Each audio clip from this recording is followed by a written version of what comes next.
প্রবাস কি মনে করছো? খুব সুখের জায়গা না? ওখানে ট্রাভেলিং করতে যায় মানুষ, আরামায়েশ করতে যায়। তোমরা যেরকম রাত 12টায় ঘুমাও আর পরদিন দুপুর 12টায় ঘুম থেকে উঠো, ওখানেও তো এরকম চলে। অনেক মজা। একটা বার প্রবাসে গিয়ে দেখো। আরে একটা বার প্রবাসে গিয়ে দেখ প্রবাসের মানুষ কত কষ্ট করে। আরে তোদের মতো মানুষের জন্য ওরা দিনকে দিন বলে না, রাতকে রাত বলে না। আর তোরা দেশের মধ্যে থেকে মজা লস না?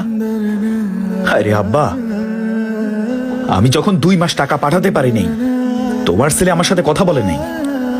তোমার মাইয়া আমার কাছে একটা আইফোন চাইছে, আমি ওরে বললাম তোরে ভালো জায়গায় বিয়ে দিব, তোর হাজবেন্ড তোকে ফোন দিবে। বলতেছে তুমি কিসের ভাই, একটা ফোন দিতে পারো না? এই যে আমার ভাইটা একটা বাইক চাইছে আমার কাছে, আমি রাইট টাইমে দিতে পারিনি বলে ও আমার সাথে কথা বলে নাই। আর তুমি পূর্বের জমিন কেনার জন্য আমার ফোনের উপরে ফোন, যখনই আমি টাকা দিয়ে ফেলছি তখন আর তোমার ফোনের কোনো খবর নাই। 2টা মাস অসুস্থ ছিলাম, তোমরা কেউ খোঁজ নেও নাই। আজকে যদি আমার মাটা বাইসে থাকতো, আজকের এই দিনটা দেখতে হইতো না আমার।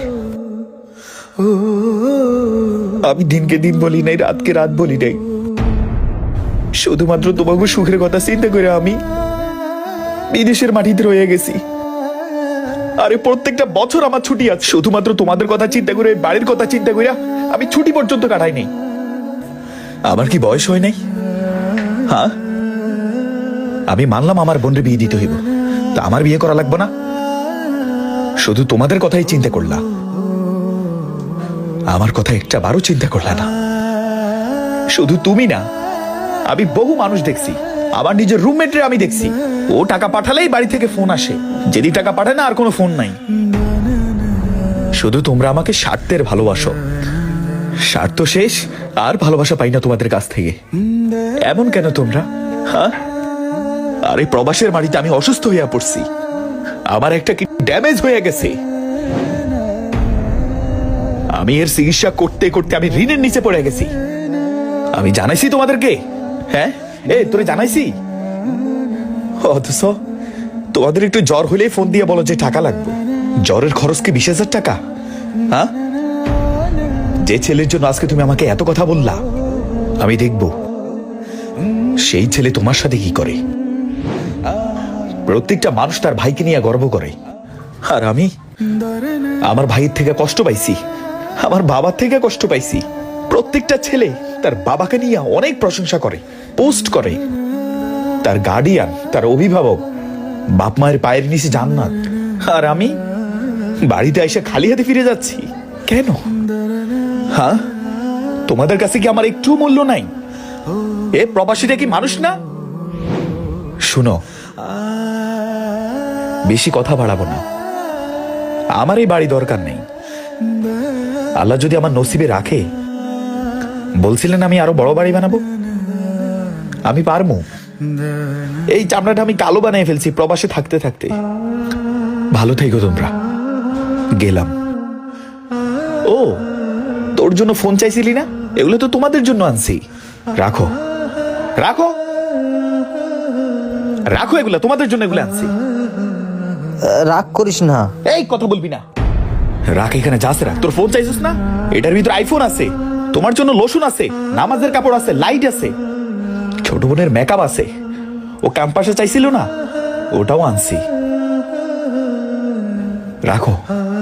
আব্বা, ও চলে যাইতেছে, ওরা তাড়াতাড়ি ডাক দাও। ও চলে গেলে কিন্তু মাসে মাসে টাকা পাবা না আর। তুই ডাক দে। আমি ডাক দিলে আমার পিঠে বায়ানি, তুমি ডাক দাও। হে রিফাত, রাগ করিস কেন? তো এদিকে আয়, শোন, আব্বার কাছে আয়। শোন, তুই আমার সন্তান, ও আমার সন্তান, তো রাগ করিস কেন? তুই আমার বড় ছেলে, তুই যেদিন করে দুনিয়ায় আইছিস আমি কত খুশি হয়েছি। আজ তোর মায়ের কথা খুব মনে পড়ে। তুই কি সত্যিই চলে যাবি? কি রে, সেন কোনটা? তোমরা অনেক নাটক জানো বাবা, অনেক ভার। আমি যদি চলে যাই তাহলে তার টাকা পাঠাবো না, আর টাকা যদি না পাঠাই তাহলে তোমরা বিপদে পড়ে যাবে। এই জন্য এত দরদ দেখাচ্ছ? দরকার নেই, যা পাঠাইছি পাঠাইছি, 60 লক্ষ টাকার বাড়ি পর্যন্ত দিয়া ফেলছি। আর কি চাও? হ্যাঁ, নিজেরে বিলাই দিব আমি, নিজেরে শেষ করে দিই, তোমরা আমার কবর দেবে ঘরের মধ্যে। ভালো থেকো। ভাইয়া ভাইয়া, এটা লক বলে যাও। এই বেয়াদ। আমাদের সমাজে কিছু কিছু মানুষ এখন প্রবাসীদেরকে মানুষ মনে করে না, তারা প্রবাসীদেরকে টাকার মেশিন ছাড়া আর কিচ্ছুই ভাবে না। আর স্বার্থ শেষ হয়ে গেলে বাবা ছেলেকে ছেলে মনে করে না, ভাই ভাইকে ভাই মনে করে না। আর বেচারা প্রবাসী নিজের পরিবারের কথা চিন্তা করে নিজের তিল তিল করে শেষ করে দিছে প্রবাসী। এই 4 দিন রাতকে তোয়াক্কা না করে কাজ করেই যাচ্ছে শুধুমাত্র পরিবারকে ভালো রাখার জন্য। আপনার সন্তান প্রবাসী বলে আপনার স্বপ্ন পূরণ হচ্ছে, আপনার বিল্ডিং উঠছে। প্রবাসীরা তার পরিবারের কাছে কিচ্ছু চায় না, শুধু ভালোবাসাটুকু চায়। প্রবাসীদের ভালোবাসা